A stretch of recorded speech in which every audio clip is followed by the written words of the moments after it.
Hey freshers guys, welcome back to the series of SQL. So in this video we will be covering the SQL commands anamata. It's a very most important topic.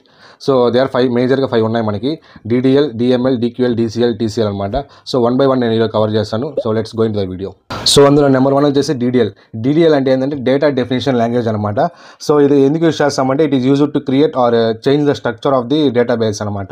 So ఇందులో మెయిన్గా 4 ఉంటాయి, like create, alter, drop and truncate. So create అంటే ఏంటంటే new database create చేయాలంటే మనం ఇది use చేస్తాం create అనేది.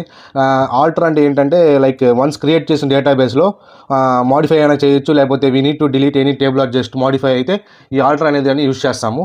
వేరాజ్ డ్రాప్ అనేది ఎందుకు యూజ్ చేస్తామంటే పర్మనెంట్గా డేటాబేస్ కానీ టేబుల్ కానీ డిలీట్ చేసేదానికి ఈ డ్రాప్ అనేది యూజ్ చేస్తాము. అండ్ ట్రంకేట్ అంటే ఏంటంటే రోస్ని రిమూవ్ చేయొచ్చు డేటాబేస్లో. ఫర్ ఎగ్జాంపుల్ అంటే స్ట్రక్చర్ మాత్రం అలా ఉంటుంది, జస్ట్ రోస్ మాత్రం డిలీట్ చేయొచ్చు. So for that purpose will be using this truncate అనమాట.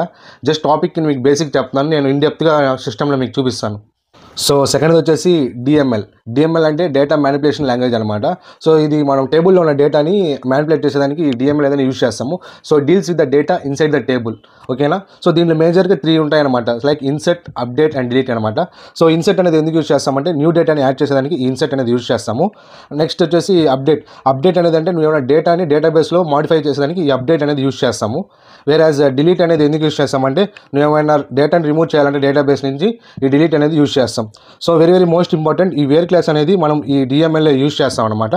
సో వేర్ క్లాస్ యూజ్ చేస్తే నీకు పర్టికులర్గా ఎక్కడైతే అప్డేట్ చేయాలో అక్కడ అప్డేట్ అవుతుంది అనమాట. సో ఈ వేర్ క్లాస్ యూజ్ చేయాలి దానికోసం. సో నెక్స్ట్ వచ్చేసి థర్డ్ డిక్యూఎల్ అంటే nothing but data query language అనమాట. సో ఇది ఎందుకు యూజ్ చేస్తామంటే డేటాని మనం ఆ డేటాబేస్లో ఫెచ్ చేసేదానికి ఈ డిక్యూఎల్ అనేది యూజ్ చేస్తాము. Example select star from employee అని చెప్పించారనుకో, సో ఈ స్టార్ అనేది ఏం చేస్తుందంటే it will displays all rows and all columns, అంటే అన్ని సెలెక్ట్ చేస్తుంది అనమాట, ఎవ్రీథింగ్ సెలెక్ట్ చేస్తుంది. That is nothing but data fetch in DQL. So ఇంకోటి ఏంటంటే select with where clause and select with order by. Example చెప్పాలంటే we need only employees with salary greater than 50,000 అంటే suppose నేను ఈ wear class అనేది use చేస్తాను అనమాట. Like wise ఈ యొక్క ఆర్డర్ బై అనేది ఎందుకు యూజ్ చేశాను, ఆ ఆర్డర్ బై అనేది అసెండింగ్ అండ్ డిసెండింగ్ 2 ఫార్మాట్స్లో ఉంటాయి. సో నెక్స్ట్ ఫోర్త్ వచ్చేసి DCL. సో DCL అంటే డేటా కంట్రోల్ లాంగ్వేజ్ అనమాట. సింపుల్గా చెప్పాలంటే it decides who can access the data ఎవరైతే యాక్సెస్ చేసుకోగలుగుతారో ఈ యొక్క డేటా కంట్రోల్ లాంగ్వేజ్ అనేది కంట్రోల్ చేస్తుంది అనమాట. సో ఫర్ ఎగ్జాంపుల్ దీంట్లో గ్రాంట్ అండ్ రివోక్ 2 ఉంటాయి అనమాట.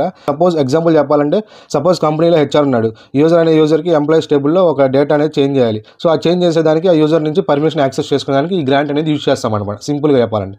నెక్స్ట్ రివోక్ అంటే ఏంటంటే నువ్వు ఇంతకుముందు అప్డేట్ చేసిన దానికి మళ్ళీ బ్యాక్ తెచ్చుకోవాలంటే ఈ రివోక్ అనేది యూజ్ చేస్తాం. That is nothing but DCL.